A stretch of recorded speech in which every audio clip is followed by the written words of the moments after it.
cosas para que en mí hallen paz. En este mundo afrontarán aflicciones, pero anímense, yo he vencido al mundo. Juan 16:33.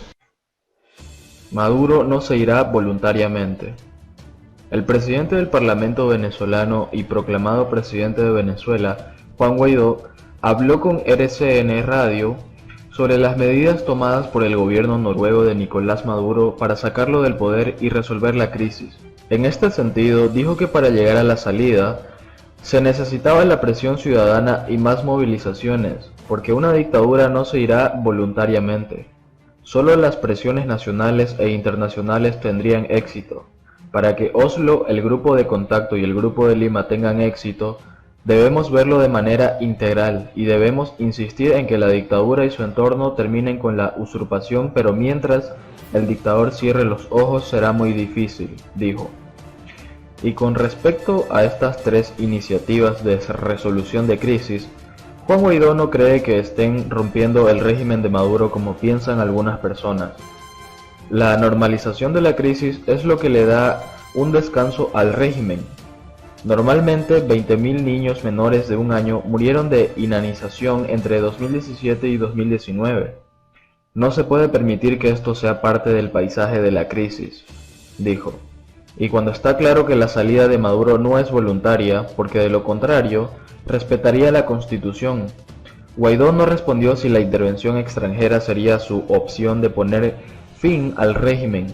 En cambio, dijo que la intervención ya existe con los cubanos y el ELN.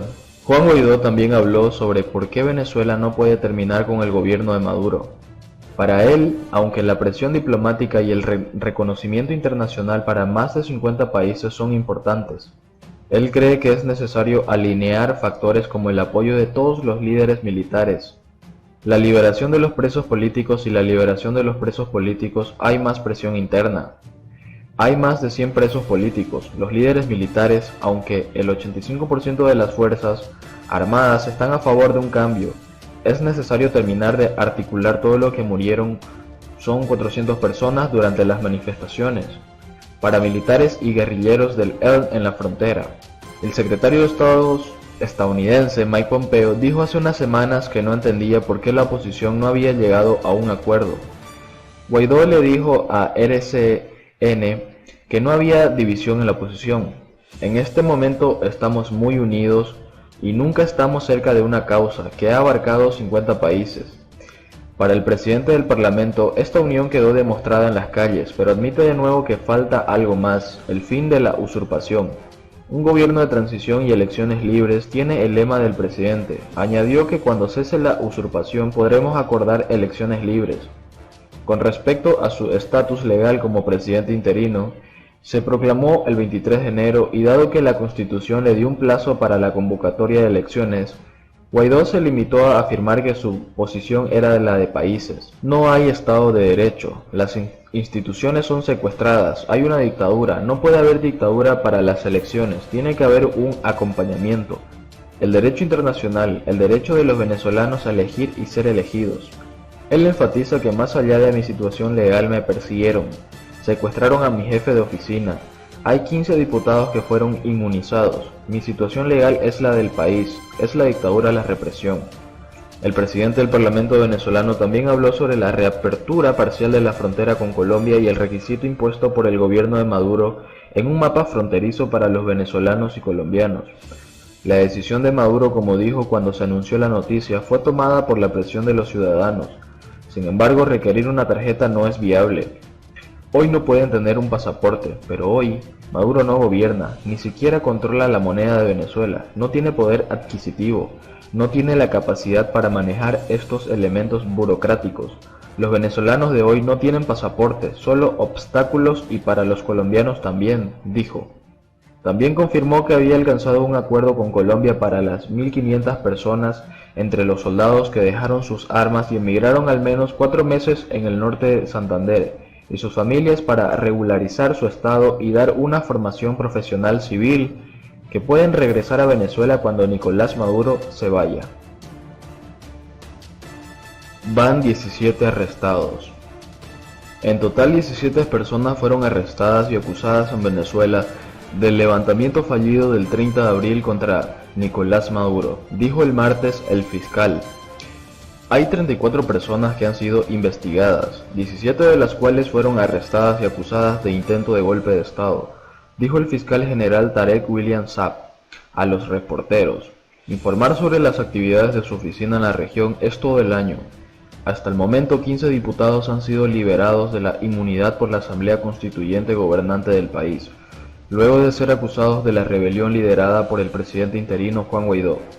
El jefe del Parlamento reconoció como presidente del país de Venezuela por cientos de gobiernos, incluido Estados Unidos. El vicepresidente de la Asamblea Legislativa, Edgar Zambrano, fue arrestado el 8 de mayo y los demás huyeron a oficinas diplomáticas, huyeron al extranjero o se escondieron. Guaidó, quien apareció en un video escoltado por el ejército anunciando el levantamiento en una base aérea en Caracas, sin encontrar suficiente apoyo de las Fuerzas Armadas, no fue acusado. Estados Unidos advirtió que la parada sería el último error de la dictadura de Maduro. Saab también informó sobre las acciones de la oficina del fiscal por la explosión de 2 vehículos aéreos no tripulados cargados con explosivos durante un acto militar en Caracas el 4 de agosto. 38 personas han sido acusadas, 31 de ellas están privadas de libertad y 7 se han beneficiado de medidas alternativas, dijo el fiscal. Según el Foro Penal, una ONG de derechos humanos, hay más de 900 presos políticos en Venezuela. Deuda de Maduro con Huawei. Frank Monroy, miembro de la Junta de Internet Society Venezuela, dijo que Maduro debía entre 400 millones y 500 millones de dólares a la sociedad china. La deuda del régimen de Nicolás Maduro con la compañía de comunicación china Huawei no le permitió realizar actividades de espionaje a corto o mediano plazo con venezolanos. El lunes 10 de junio, Kimberly Breyer, subsecretaria de Estado para Asuntos del Hemisferio Occidental, aseguró que el acuerdo entre el régimen de Nicolás Maduro y Huawei facilitaría la represión en Venezuela. Sin embargo, según el especialista Frank Monroy Moret, aunque es posible que el régimen lleve a cabo un trabajo de inteligencia a través de la sociedad china, esto no sucederá mientras se mantenga la deuda de $1 millón. Monroy, periodista especializado en tecnología de la información y telecomunicaciones y miembro de la Junta de Internet Society Venezuela, dijo en una entrevista con Pan Am Post que Maduro debía entre 400 y 500 millones de dólares a Huawei. Si bien es posible que Huawei brinde servicios para fortalecer la vigilancia de los venezolanos desde una perspectiva estadounidense, el problema es que el Estado venezolano debe dinero tanto a ZTE como a Huawei, y no ha pagado durante mucho tiempo, por lo que no existe tal acuerdo, no hay orden de compra, dijo el especialista. La inversión anunciada por Maduro requiere al menos 300 millones de dólares para su ejecución, y si no tenía el dinero para pagar la deuda anterior, debe preguntar dónde encontrará los recursos para una nueva contratación. No es imposible, es técnicamente factible, el software existe y la posibilidad de espiar también, pero es poco probable que Huawei lo haga, por el momento. Huawei no tiene la intención de hacerlo, para vender algo a lo que debo, según las fuentes que consulté, agregó. Y es este Breyer, subsecretario de Estado para Asuntos del Hemisferio Occidental en los Estados Unidos, añadió que aunque Maduro afirma invertir con Huawei en 4G para mejorar las telecomunicaciones para todos, el acuerdo facilita su control y represión. Esto después de la dictadura anunció una inversión de $1 millón con la empresa china. Entre los regímenes que compran a China, su sistema de vigilancia incluyen a Venezuela, que también contrató a la empresa china de telecomunicaciones ZTE para crear una tarjeta de identidad nacional que se conecta a una base de datos utilizada por el gobierno para controlar y reprimir venezolanos, según Breyer. ZTE y Control Social. Un informe publicado por Reuters en noviembre de 2018 revela que la empresa china ayudó a Venezuela a establecer un mecanismo de control social a través del chavista de Carnet de la Patria.